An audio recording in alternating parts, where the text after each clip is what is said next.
프랑스 작가 알베르 까뮈의 소설 페스트에는 인상적인 장면이 하나 나옵니다. 흑사병이라는 전염병이 도시를 덮쳤을 때 사람들은 모두 누군가를 기다립니다. 상황을 단번에 뒤집을 수 있는 특별한 인물, 모든 것을 해결해 줄 영웅 말입니다. 그러나 소설은 전혀 다른 결론으로 우리를 이끕니다. 도시를 끝까지 지켜낸 사람들은 영웅이 아니었습니다.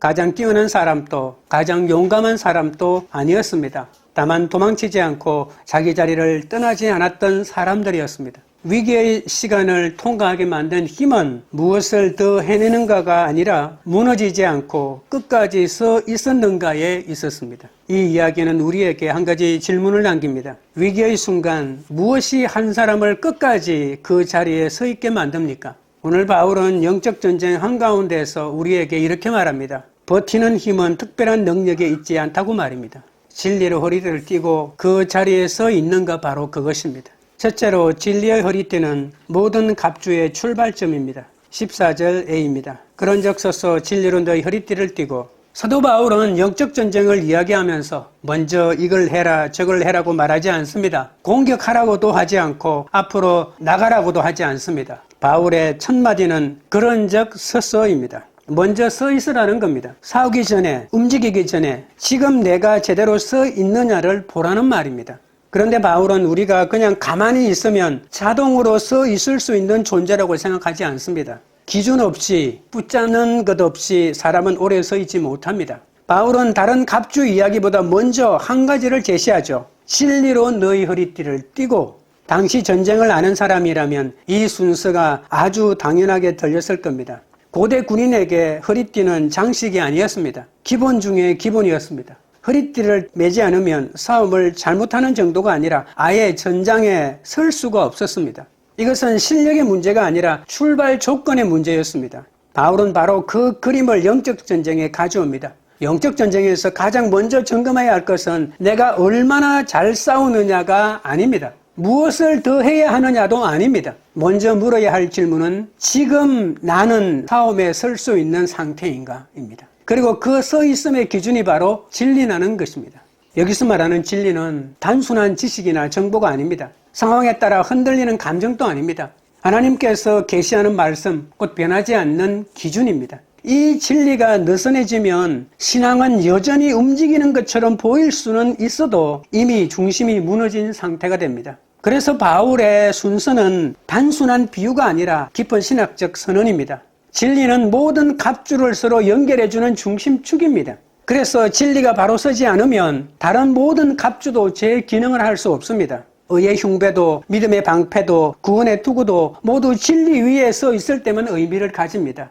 출애굽기 12장에서 6월절 밤을 앞둔 이스라엘 백성에게 하나님은 너희는 허리에 띠를 띠고 급히 먹으라고 명령하십니다. 그 밤은 식사 예절을 가르치는 밤이 아닙니다. 그 밤은 머뭇거릴 수 없는 밤이었고 즉시 떠나야 하는 구원의 밤이었습니다. 허리띠를 띠라는 명령은 언제든 하나님의 말씀에 즉시 순종할 준비 상태를 갖추라는 요구였습니다. 영적 전쟁도 마찬가지입니다. 시험은 예고 없이 찾아오고 유혹은 준비되지 않은 순간을 파고듭니다. 허리띠는 시험이 온 뒤에 매는 장비가 아니라 싸움에 들어가기 전에 이미 단단히 매여 있어야 하는 장비입니다. 허리띠가 느슨한 신앙은 첫 시험 앞에서 생각이 흩어지고 기준이 흔들립니다. 허리띠는 다른 모든 갑주를 지탱하는 기본 장비입니다. 허리띠가 풀리면 흉배도 칼도 방패도 제대로 사용할 수 없습니다. 마찬가지로 진리가 무너지면 나머지 갑주는 제 기능을 상실합니다. 바울이 말하는 진리의 허리띠는 교리를 많이 아는 지식을 말하지 않습니다. 암기한 문장을 뜻하지도 않습니다. 즉시 순종할 수 있도록 삶이 정렬된 상태를 말합니다. 말씀을 듣고 판단하는 신앙이 아니라 말씀을 들으면 곧바로 움직일 수 있는 신앙입니다. 영적 전쟁에서 가장 먼저 공격받는 영역은 환경이 아니라 생각이며 행동이 아니라 진리에 대한 인식입니다. 그래서 전신갑주를 입는다는 것은 장비를 하나 더 추가하는 문제가 아니라 세상을 해석하는 기준 자체를 세우는 일입니다. 오늘 우리의 신앙이 흔들리는 이유는 상황이 어려워서가 아닙니다. 사탄이 특별히 강해서도 아닙니다. 진리의 허리띠가 느슨해졌기 때문입니다. 날마다 말씀 앞에서 자신을 점검하며 진리로 허리를 동여 메어야 합니다. 진리의 허리띠는 싸움 이후가 아니라 싸움 이전의 준비입니다. 전투의 승패는 얼마나 날카로운 무기를 들었는가 보다 처음부터 제대로 쓸 수 있는 상태인가에 갈립니다. 진리가 느슨해지면 아무리 열심히 움직여도 그것은 전진이 아니라 흔들림에 불과합니다. 반대로 진리가 단단히 묶이면 아직 싸우지 않아도 이미 중심은 무너지지 않습니다. 허리띠가 첫 번째라는 사실은 신앙의 모든 싸움이 무엇을 하느냐 이전에 무엇에 묶여서 있느냐에 이미 결정된다는 선언입니다. 그러므로 오늘 우리가 가장 먼저 점검해야 할 것은 능력도 열심도 아닙니다. 문제는 우리가 넘어졌는가가 아니라 지금도 여전히 진리 위에 서 있다고 착각하고 있는가 하는 데 있습니다. 지금 내 신앙의 중심을 묶고 있는 기준이 과연 하나님의 진리인가를 날마다 물으시기 바랍니다. 둘째로 진리는 무기가 아니라 삶을 묶는 기준입니다. 14절에 다시 읽겠습니다. 그런즉 서서 진리로 너희 허리띠를 띠고. 앞에서 우리는 진리의 허리띠가 왜 모든 갑주의 출발점인지를 보았습니다. 이제 바울은 한 걸음 더 나아갑니다. 그렇다면 이 진리는 도대체 어떻게 작동하는가? 무엇을 위해 존재하는가? 바울의 대답은 분명합니다. 진리는 싸우기 위해 휘두르는 무기가 아니라 살아가기 위해 우리를 묶는 기준이라는 것입니다. 우리는 흔히 진리를 무엇을 이기기 위한 도구처럼 생각합니다. 논쟁에서 이기기 위한 논리, 상대를 설득하기 위한 근거, 내 주장을 정당화하기 위한 무기처럼 다룹니다. 그러나 사도 바울이 말하는 진리는 공격용 무기가 아닙니다. 진리는 싸우기 전에 먼저 우리를 서 있게 하는 기준입니다. 허리띠는 적을 치는 도구가 아니라 몸의 중심을 붙잡아주는 장비입니다.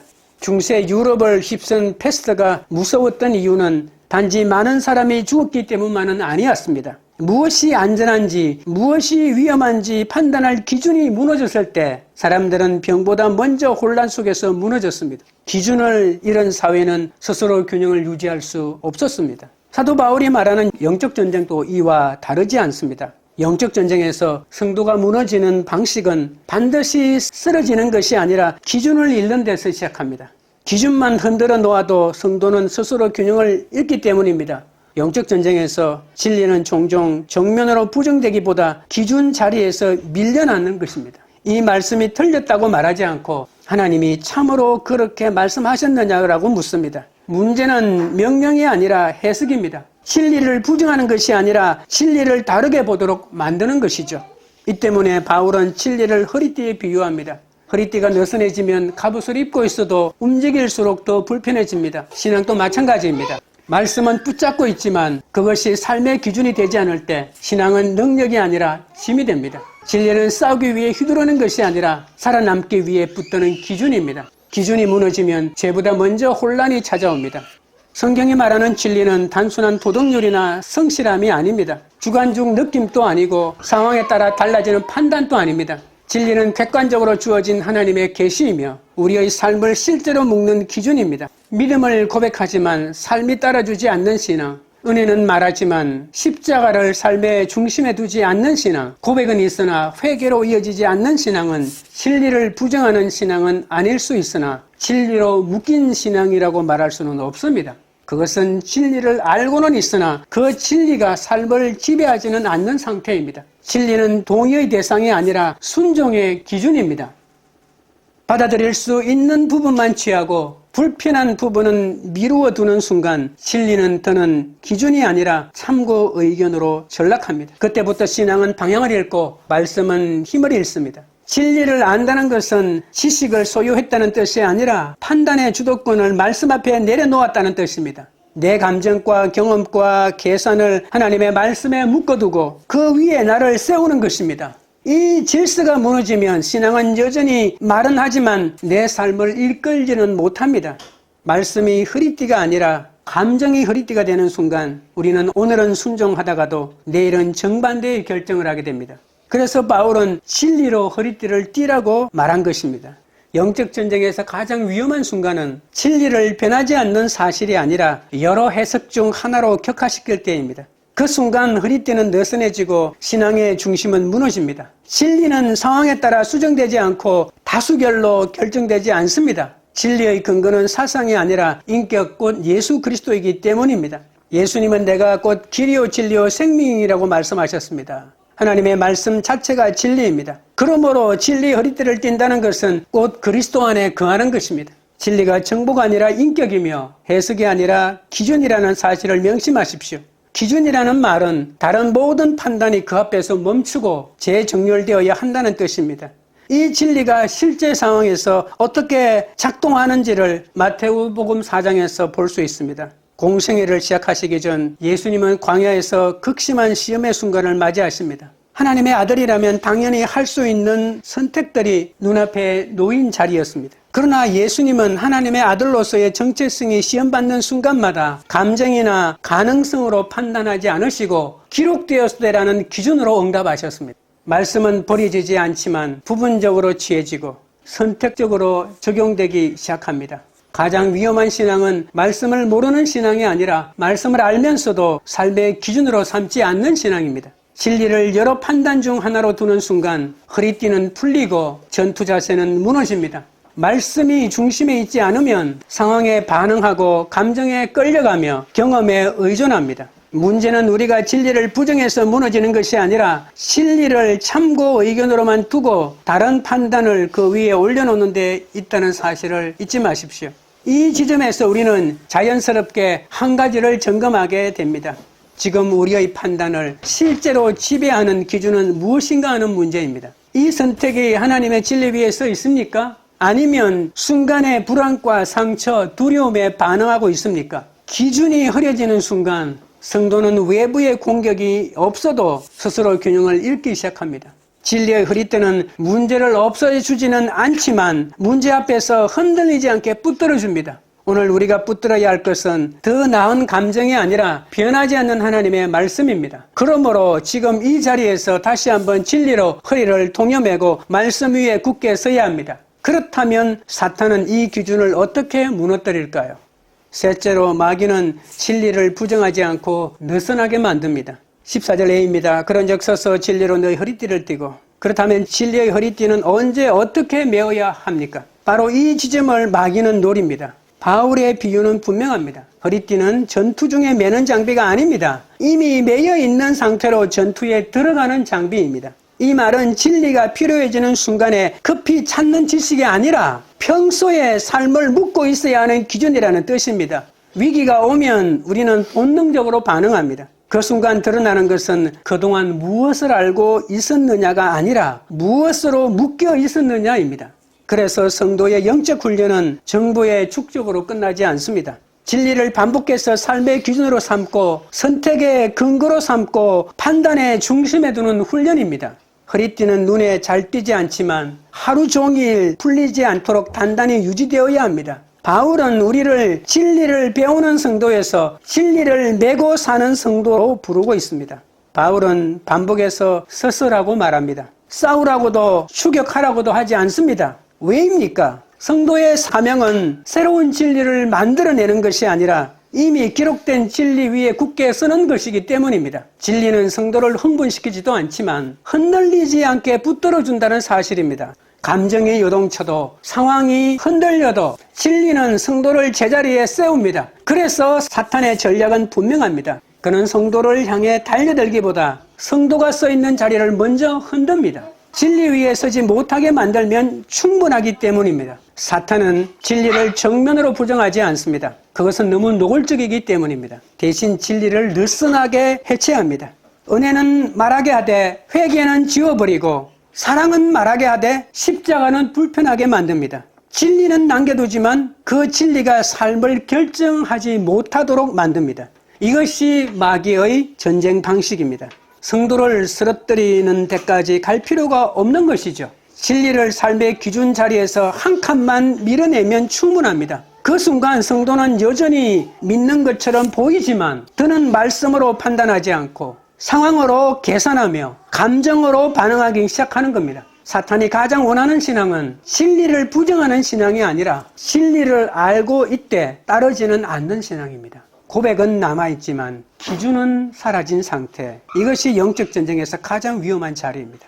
이 전략이 실제 한 제자의 삶에서 어떻게 작동했는지를 우리는 베드로에게서 봅니다. 베드로는 진리를 몰랐던 사람이 아닙니다. 그는 예수를 그리스도로 고백한 제자였습니다. 그러나 대제사장의 뜰에서 그는 무너졌습니다. 진리를 몰라서가 아니라 위기의 순간 그 진리 위에 서지 못했기 때문입니다. 그 순간 베드로를 묶고 있던 것은 말씀이 아니라 두려움이었습니다. 그 순간 베드로를 묶고 있던 것은 말씀이 아니라 두려움과 계산이었습니다.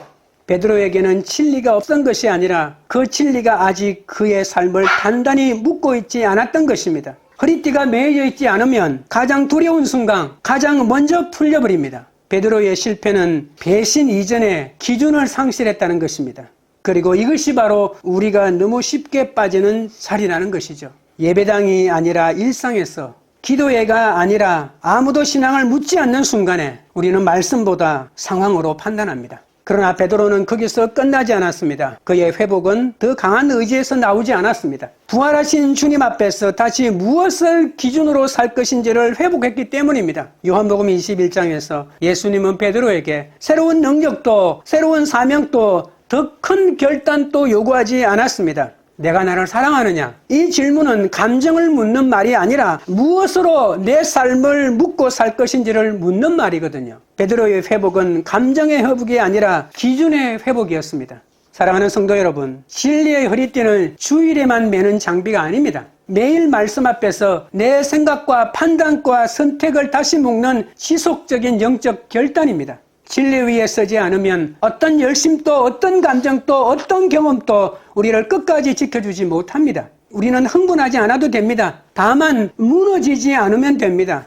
사탄의 목표는 성도를 넘어뜨리는 데 있지 않습니다. 그가 노리는 것은 성도가 서 있어야 할 자리를 잃어버리게 만드는 것입니다. 이것이 진리의 허리띠를 노리는 이유입니다. 그러므로 우리는 스스로 물어야 합니다. 지금 내 삶을 묻고 있는 기준은 무엇입니까? 위기의 순간 나는 말씀으로 반응합니까? 감정으로 반응합니까? 이 질문 앞에서 우리는 마귀의 전략을 분별하게 됩니다. 사탄은 성도를 쓰러뜨리기보다 진리 위에 서지 못하게 만드는 데 성공하면 충분합니다.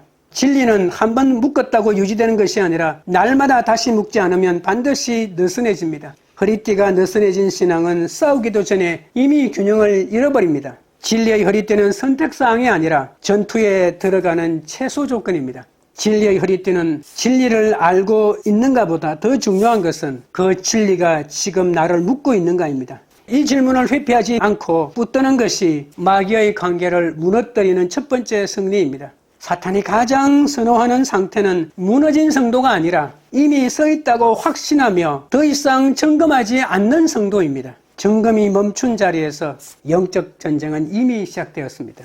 말씀을 맺겠습니다. 사랑하는 성도 여러분, 오늘 말씀은 더 많은 지식을 주기 위한 것이 아닙니다. 영적 전쟁 한가운데에서 우리가 무엇 위에 서 있는지를 점검하라는 부름입니다. 이제 질문은 하나입니다. 지금 이 순간 내 삶을 실제로 묻고 있는 기준은 무엇입니까? 말씀입니까? 감정입니까? 이 질문 앞에서 우리는 더 이상 피해갈 수 없습니다. 허리띠는 선택 장비가 아니라 출발 조건입니다. 진리로 허리를 묶지 않으면 우리는 싸움을 시작할 수도 끝까지 설 수도 없습니다. 감정은 순간을 설명할 수는 있어도 인생을 붙들어 주지는 못합니다. 경험은 참고가 될 수는 있어도 기준이 될 수 없습니다. 어떤 누구의 경험이라도 오직 하나님의 말씀만이 우리를 서 있게 합니다. 기준이 흔들리면 성도는 외부의 공격이 없어도 스스로 무너지기 시작합니다. 그러므로 오늘 우리는 결단해야 합니다. 감정이 아니라 진리로, 상황이 아니라 말씀으로 나의 삶을 묻겠다고 결단해야 합니다. 우리는 흥분하지 않아도 됩니다. 다만 무너지지 않으면 됩니다. 오늘도 내일도 그리고 위기의 순간에도 진리로 허리를 동여매고 끝까지 서 있는 성도가 되시기를 주님의 이름으로 축원드립니다. 찬양 드리고 기도하겠습니다. 하나님 아버지, 진리의 허리띠가 모든 갑주의 출발임을 다시 깨닫게 하시니 감사합니다. 우리가 싸우기 전에 먼저 서야 할 존재임을, 그리고 서기 위해 반드시 진리로 묶여 있어야 함을 오늘 말씀을 통해 분명히 알게 하여 주시옵소서. 이미 서 있다고 착각했지만 기준 없이 흔들리고 있었던 우리의 모습을 정직하게 보게 하여 주시옵소서. 말씀이 아니라 감정과 경험으로 판단했던 우리의 기준 이동을 회개합니다. 기록된 진리보다 상황 해석을 더 신뢰했던 순간들을 주님 앞에 내려놓습니다. 참 진리 되신 예수 그리스도 안에 그함으로 흔들리지 않는 기준과 관점을 다시 회복하게 하여 주시옵소서. 진리가 느슨해질 때 얼마나 쉽게 삶의 중심이 무너지는지를 잊지 않게 하시고 알고만 있는 진리가 아니라 삶을 실제로 묵는 진리로 살게 하여 주옵소서. 위기의 순간마다 감정이 아니라 말씀으로 반응하는 믿음을 우리 안에 세워 주옵소서. 광교리들 교회를 위해 기도합니다. 감정에 끌려가는 공동체가 아니라 진리 위에 굳게 서 있는 공동체가 되게 하옵소서. 각 사람의 일상과 선택의 자리에서 말씀이 기준이 되게 하시고 서로를 진리 안에서 붙들어주는 교회가 되게 하옵소서. 오늘도 내일도 그리고 삶의 모든 자리에서 진리로 허리를 동여매고 굳건하게 서 있는 그런 교회가 되도록 역사하여 주시옵소서. 예수 그리스도 이름으로 기도드리옵나이다. 아멘.